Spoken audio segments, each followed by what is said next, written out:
प्रिय दर्शकों नमस्कार। हाजिर हूँ आज फिर एक नए विषय को लेकर के, जो हमारी हस्तरेखा की सीरीज चल रही है बीमारियों पर। आइए चलते हैं अपने विषय की ओर। प्रिय दर्शकों, आज हम बात करेंगे जिगर संबंधी बीमारियां, बुखार, मलेरिया, मंदाग्नि, हृदय रोग, आंतों में सूजन और वात विकार तथा गठिया आदि पर। प्रिय दर्शकों, हमारी हथेली में जो स्वास्थ्य रेखा होती है, यानी हमारी हथेली में मुख्य रेखाएं जो होती हैं, उनमें एक तो हो गई जीवन रेखा, जो इस प्रकार यहाँ से शुक्र के क्षेत्र को घेरते हुए मणिबंध पर आती है। दूसरी हो गई जीवन रेखा से ठीक जो है बराबर में चलती हुई, जिसे हम मस्तिष्क रेखा कहते हैं। तीसरी हमारी मुख्य रेखा हो गई, जिसे हम हृदय रेखा कहते हैं। यह मस्तिष्क रेखा के ठीक ऊपर होती है और कनिष्ठा उंगली के नीचे से निकलते हुए किसी के हाथ में तर्जनी उंगली तक जाती है, किसी के हाथ में मध्यमा तक जाती, किसी में जो है अनामिका तक ही जाकर के रुक जाती है। प्रिय दर्शकों, यह मुख्य तीन रेखाएं हो गई हमारी हथेली की।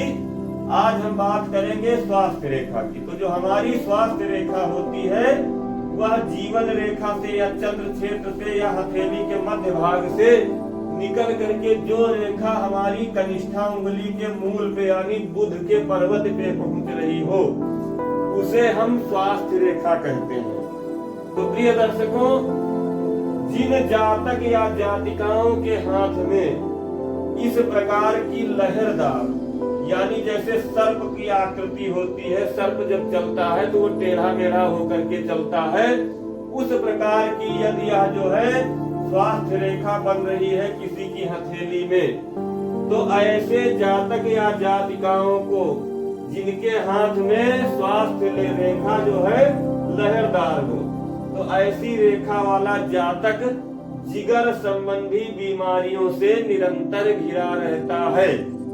यानी इन्हें पेट के रोग, जिन्हें लीवर या यकृत कहा जाता है, यानी जिगर जो है उसे उर्दू में जिगर कहा जाता है, इंग्लिश में उसी को लीवर कहते हैं और हिंदी में जो है उसी को यकृत कहा जाता है, जहां तक मुझे जानकारी है। हो सकता है आप लोग दूसरे किसी नाम से भी जानते हो। तो ऐसे व्यक्तियों को जो है निरंतर इस प्रकार की बीमारी यानी लीवर संबंधी बीमारी बनी रहती है। इन्हें पित्त ज्वर यानी जो एसिडिटी वाला बुखार होता है, ज्वर जो है उर्दू उसमें आयुर्वेद की भाषा में बुखार को ज्वर कहा गया है।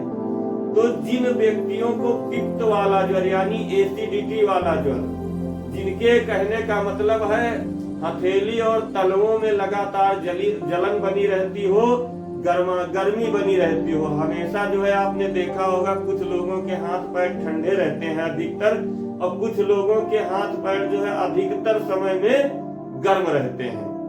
तो जिन व्यक्तियों के हाथ पैर गर्म रहते हैं उन्हें यानी पित्त बिगड़ा हुआ है, पित्त की अधिकता होती है ऐसे व्यक्तियों की। तो प्रिय दर्शकों, इन्हें जो है जिनके हाथ में लहरदार स्वास्थ्य रेखा है, इन्हें पित्त वाला ज्वर यानी पित्त ज्वर, मलेरिया, मंदाग्नि यानी जिसे अपच या बदहजमी कहा जाता है, खाना न पचना, और हृदय रोग यानी हृदय संबंधी दिक्कतें, जैसे ब्लड प्रेशर का अधिक हो जाना, रक्तचाप जो है उच्च रक्तचाप आदि होना, ऐसे व्यक्तियों में पाया जाता है।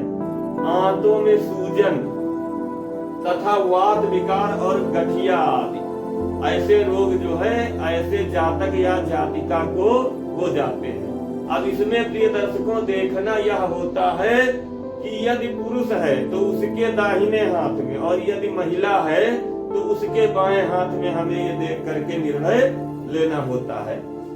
प्रिय दर्शकों, आंतों में सूजन, वात विकार तथा गठिया आदि अनेक बीमारियां इस प्रकार की रेखा वाले जातक को हो जाया करती हैं।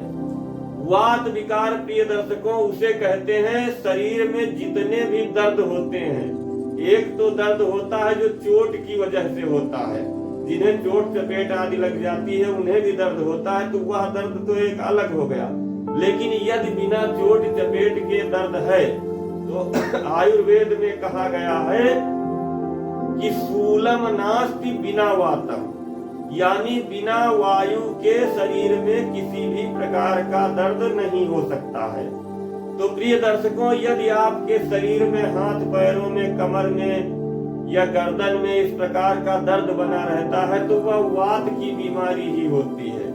तो जिन व्यक्तियों के हाथ में इस प्रकार की लहरदार स्वास्थ्य रेखा है तो उनको जो है वात की बीमारियां अधिक होती हैं, यानी इनका पहले पित्त बिगड़ता है और पित्त बिगड़ने की वजह से इनका वात बिगड़ जाता है।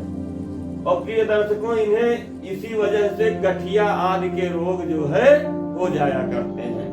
तो प्रिय दर्शकों, हमारा आज का विषय आप लोगों को कैसा लगा यह कमेंट में अवश्य बताइए। हमारे चैनल को सब्सक्राइब अवश्य कीजिए एवं वीडियो को शेयर व लाइक जरूर कीजिए। मिलते हैं अगला विषय लेकर के अगली सीरीज में। तब तक के लिए नमस्कार। आप लोगों का दिन मंगलमय।